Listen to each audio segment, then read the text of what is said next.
Hello, my name is Kwasu David Tembo. I'm a full-time lecturer in English literature at Lancaster University. And today I would like to talk to you about some issues and debates concerning post-colonial ideas and practices we find in the work of Ngugi wa Thiong'o, the late great East African Kenyan author. We find as our case study a text that is recursively thought of, and increasingly so, I think, relevant with regards to a variety of practices of the state on the continent of Africa, as well as globally with regard to the legacies and consequences and outcomes of colonial or imperial colonial practice. So the themes that I'd like to address today include the following. How can we think of the way in which oppressive regimes affect communities and affect the peoples therein, both during the period of said regime and after the period of said regime? We would like to think about how it is that the post-colonial moment is one that is subtended by issues and debates concerning stamina, resilience, reclamation, re-identification, and redistribution of a variety of different resources simultaneously, both in terms of personnel as well as temporal and fiscal resources. How can you leverage and dispense these particular resources for the goal of either healing those victims of that regime, to instantiate a perpetuation of the suffering that they endured during it, and to what extent you can deal with, bring forward, and redress issues and debates concerning the psycho-emotional registers, let alone the physical ones, of trauma in this way. One of these regimes that we will be thinking about in and through our chosen text is how British colonialism functioned throughout the African continent, but specifically in East Africa and Kenya. To that end, we'll be looking at the work of Ngugi wa Thiong'o, pictured here, who recently passed away, but a luminary of African post-colonial thought, let alone its creative manifestations in fiction and literature. Just to give you a synopsis of the text in full, so we have some bearings and lodestars to follow. Weep Not Child was released in 1964, was the debut novel of the Kenyan author, Ngugi wa Thiong'o. It was his first English language novel to be published by an East African in general, and he wrote it when he was a student at Makerere University, and the focus of this particular text was the relationship between Africans and white settlers in colonial Kenya. What we have here in this sense is a clash of narratives and understandings concerning colonialism. We can bifurcate them along racial lines. How does the white regime understand its participation, complicity, or privilege, versus how the black contingent understands that same apparatus and mechanics as brutal, as repressive, as ultimately exclusionary? How do they overlap? How do they constitutively support, buttress, diverge, and inculcate one another? In this way, I think Thiong'o gives us a more incisive and extended analysis of the same conflict addressed by other luminaries of African fiction and post-colonial thought, such as Chinua Achebe in the seminal Things Fall Apart, and indeed Arrow of God as well. So there are important historical events and contexts that basically determine the lens in and through which Thiong'o draws our attention. One of which, in fact, the most prescient and important of which, is the Mau Mau uprising, and how it coincided with a, quote, bewildering dispossession of an entire people from their ancestral land. In terms of the technique regarding the structure of the piece, the book is divided into 2 parts and 18 chapters. The first part reads and deals with mostly the education of Njogore, the principal character through which we perceive and interpret and reinterpret this world in this time, while part 2 of the text deals with the rising Mau Mau movement. And some additional themes include, obviously subtended and numinous within this broader post-colonial, colonial milieu, are questions related to revolution and resistance. Socioeconomic class is a big one, which we'll focus on for the preponderance of my presentation here. Colonial ideology, both black and white ideology, how you respond and think about your own place or lack thereof within this apparatus, and the idea of leveraging nationalistic ideology as a mode and vehicle of resistance. So just to give you a summary of the plot very briefly, Njogore is filled with untold excitement of a brighter future, our young protagonist. This is primarily due to the prospect of getting an education. And in Africa, in contemporary moments, as well as those past, my own experience attesting to this, education is often seen as a skeleton key through and out of which you can step from otherwise asymmetric and deprived conditions. So education as this tool may be the most important, the most powerful tool to change one's circumstances, regardless of the fact that one's race does not change. However, events in his village impact his future, we're told. The prime factor here is an uprising against the white settlers and the white loyalists in Njogore's village and occurring in other parts of the country. And the blacks in this milieu had had enough of living as slaves on and in some ways against or separate from their own land.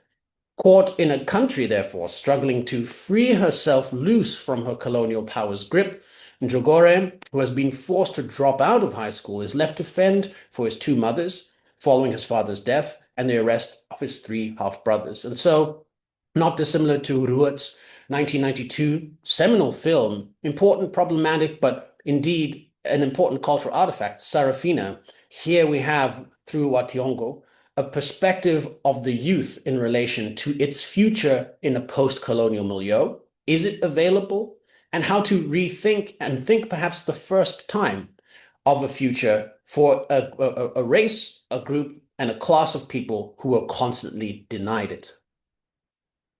Figuring everything about him has been destroyed because of his interrupted education, Njogore becomes very despondent. There's a great deal of lassitude, depression, and nihilism that perpetuates or certainly permeates a not small portion of his musings, his internal monologue, and some of the dialogue that he enjoins in.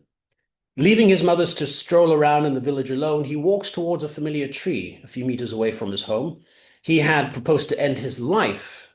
In his pocket is a knotted rope that will act as a catalyst in ending his own life. And the title of the novel, Weep Not Child, can be read in multiple ways, but certainly one thereof is an encouragement from the author to the main character of the novel, Njogore, not to despair following the turn of events that have turned his world upside down. And so we have a very complicated narrative here, but one that is incisively prescient as well as personal from the perspective of its author. The key characters of the text are Njogore, the main character of the book, whose main goal throughout the text is to become an educated individual, to gain as much knowledge as he can. Ngoto, Njogore's father, works for Mr. Howlands and is respected by him until he attacks Jacobo at a workers' strike. He is fired, and the family is forced to move to another section of the country. As the plot develops, his status as the family pillar deteriorates. So there's questions of patriarchy as well. There's questions of cultural, identitarian, moral, ethical standings along and across not only racial lines, but gendered lines as well. He falls into a depression as a result of this disruption and disorientation of otherwise, quote unquote, fixed lodestars. It's the direct result, this depression, in the belief in a prophecy that proclaims that Blacks will return to their homeland. So there's a psycho-spiritual, mythopoetic aspect to this idea of a destined revolution, that in some ways, through spirituality, a future for Blackness, let alone Kenyans in particular, is somehow destined or guaranteed. That colonialism in some sense is sacrilegious in its countermanding of this otherwise sacrosanct goal. He waits for it to come true as opposed to fighting for Kenyan independence. So questions of complicity in terms of participation, direct or indirect, belief, and the will to enact these beliefs in reified form. Nyokabi and Njeri, the two wives of Ngoto. Njeri is Ngoto's first wife and mother of Boro, Kamau, and Kori. Nyokabi is his second wife and the mother of Njogore and Mwangi. Njogore has four brothers, Boro, Kamau, Kori, and Mwangi, who is Njogoro's only full brother who dies in World War II. And so there's the specter of the Commonwealth forces that were leveraged, used, and brought to bear in conflicts in European theaters of war during the Second World War. And the consequence and lack of reparations and justice insofar as the recognition of their efforts, as well as dispensation and apportionments of boons as a direct reward, result, or recognition thereof. Boro is the son of Njeri, who fights for the Allies in World War II, and after serving, he returns and is enraged against the colonial government he has sacrificed so much for, but who have also confiscated his lands. And so his anger is concerned with possession and dispossession as well, for sacrifice, for participation, for effort that is in some way asymmetric. We have Mahiaki, who's Njogora's best friend and later develops into a love interest. She's the daughter of Jacobo, which is important. When it is revealed that his family killed Jacobo, most likely by one of his brothers, Muihaki distances herself from Njogore, asking for time to mourn her father and care for her mother. Jacobo is Muihaki's father and an important landowner. He's the chief of the village and in this sense has some complicity in terms of the similarity of his status as an owner with otherwise the appropriative forces of colonial regimes who see themselves as claimants and owners of the land. So despite the fact that they're different in race, they are undifferentiated in and through ownership and class.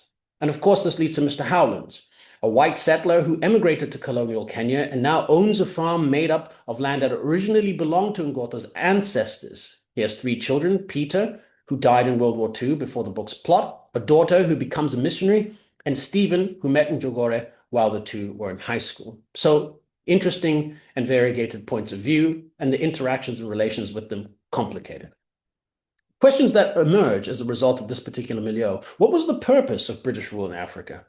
How did the British succeed in achieving these goals?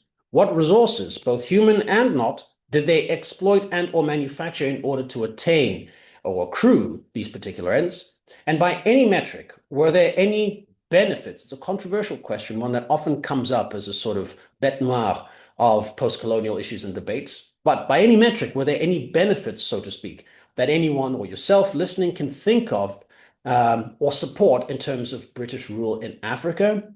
And what, it's to be considered carefully, are the political, economic, cultural, and ecological consequences of British rule in Africa?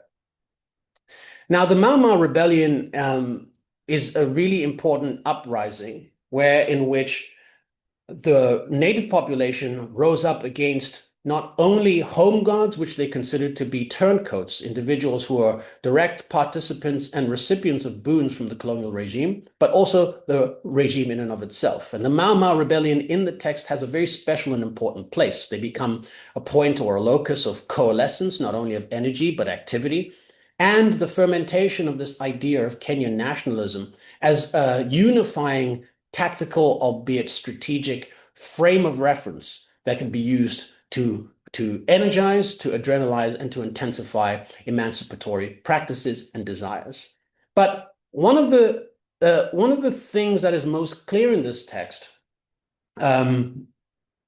which is brought to bear and I think reflected on quite keenly by Wationgo, is how it is that the Mau Mau Rebellion reveals the very important and complicated relationships in terms of class, race, and rebellion. There's a clear class and racial hierarchy shown throughout Weep Not Child.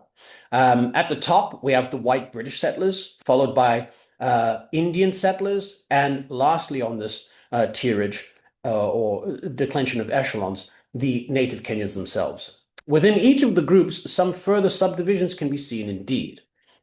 Right, at the top, we have white settlers who are considered a ruling class, right? They get the best lands. They also have freedom to grow cash crops. And so they have the freedom, the permissivity, as well as the privilege to gain further power and consolidate it through financial means and practices, all of which require a sequestration and a claiming of a land that is not theirs natively. In the middle of this apportionment of hierarchies, we have the Indian perspective. And in the instances that appear from this vantage in the novel, they are few, but very, very telling and indeed interesting fulcrums between the highest and lowest points. It's mainly shown through the perspective of shopkeepers who go out of their way to help white customers while being somewhat dismissive to native Kenyans, whilst not necessarily fully dismissing their custom. On the lowest tier of this hierarchization, we have those beneath what Youngo refers to as the color bar. And during the interlude between parts 1 and 2, the concept of the color bar is introduced.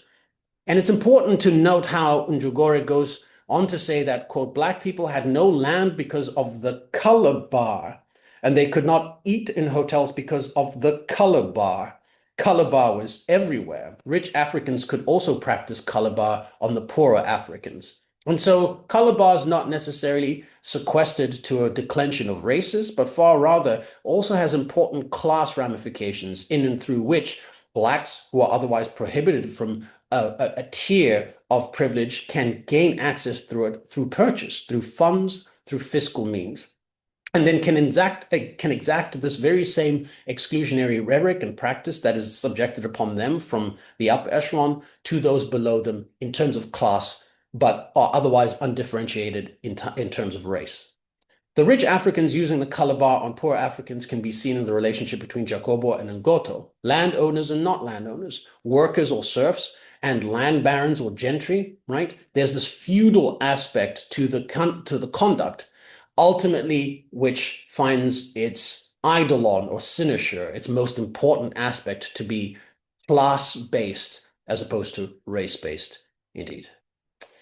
Hierarchy also noted, or is also noted in multiple other places in the text. There's this patriarchal hierarchy, as I mentioned earlier, not dissimilar to Nawal el-Sadawi's seminal, if not controversial text, Woman at Point Zero, where in this instance, in Wationgo's instance, Njogora's father, Ngoto, is the absolute head of the household. We also have instantiations of matrimonial hierarchy between Ngoto's two wives. There is also a hierarchy between the first and the second, power, privilege, prestige, status, and obviously reverence and power that come with it in terms of the sequence of their marriages and their status or proximity to the patriarchal head.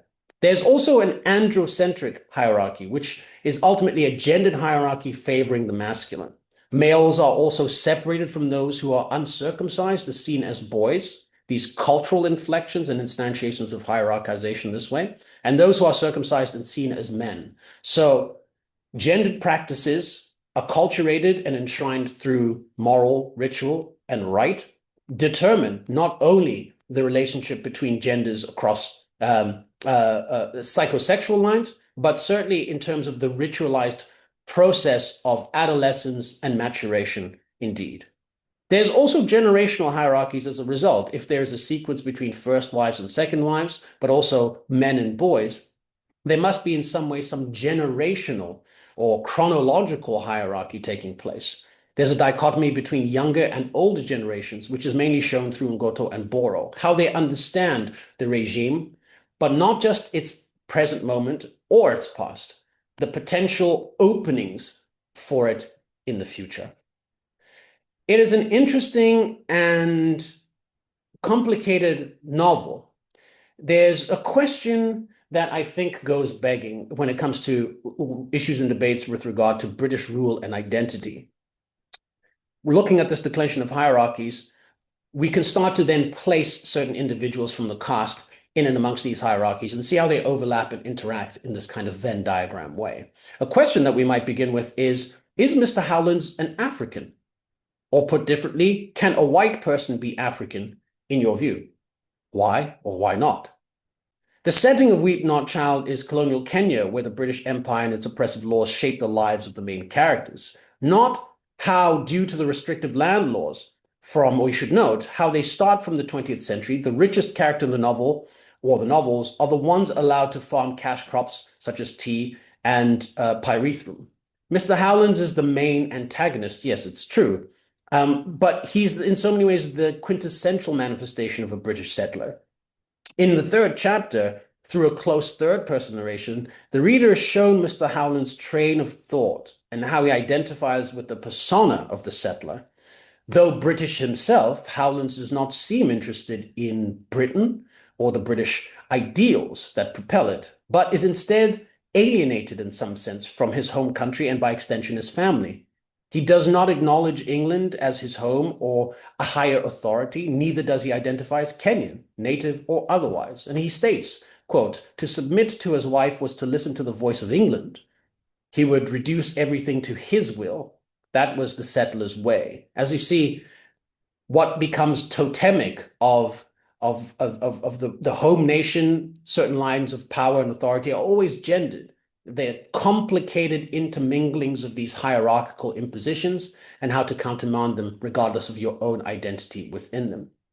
So, what does this say or do in terms of characterization, you could ask? Is it fair or even believable to conclude that Howlands is neither British or Kenyan? Howlands being neither British or Kenyan allows him to enact cultural mimicry as he finds himself creating a new identity outside of the established culture of the two countries at which he finds himself at the fulcrum of.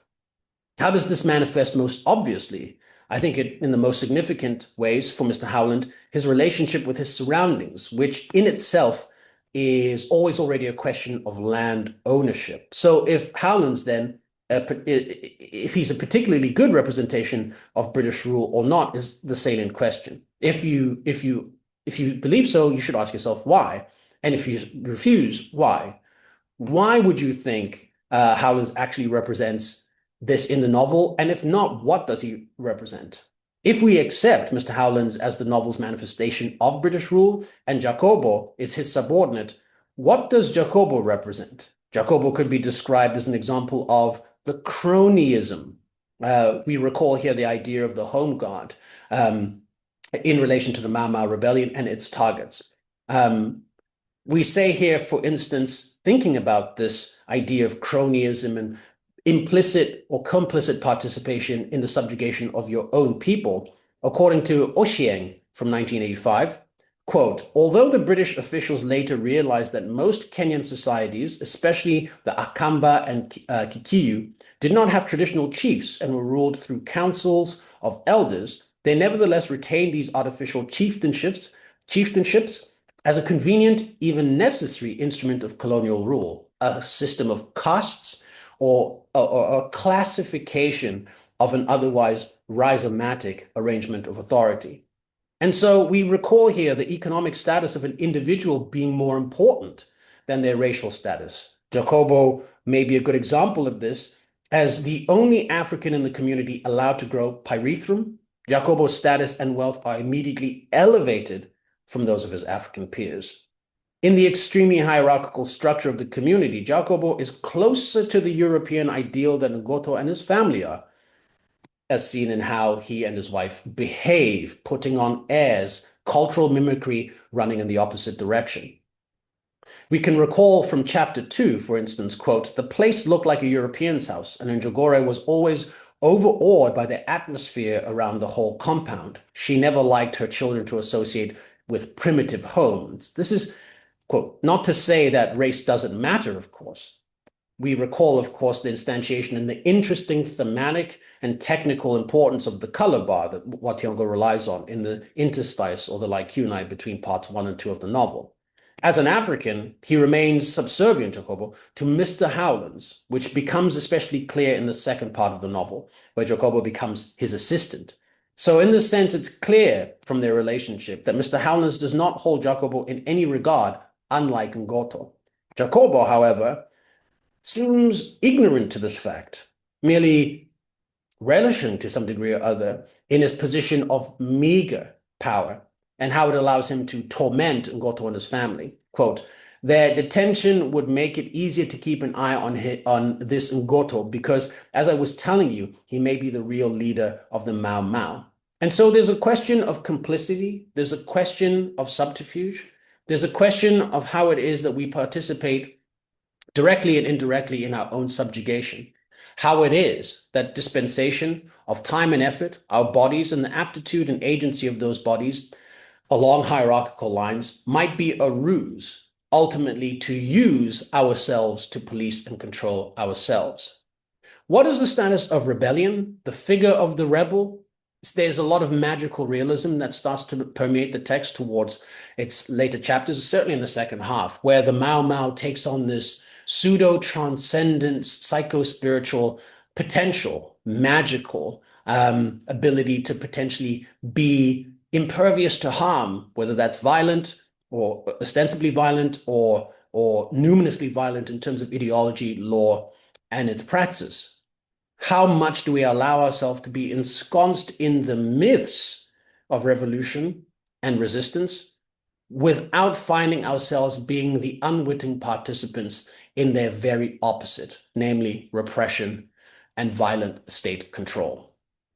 These are some of the questions that I think Wationgo leaves us with and peppers throughout the novel. But keep in mind, the perspective is from a young person.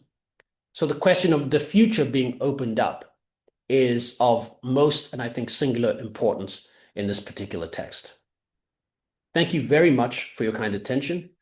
And if you've not read Wationgo's Weep Not Child, I highly recommend it. Thank you.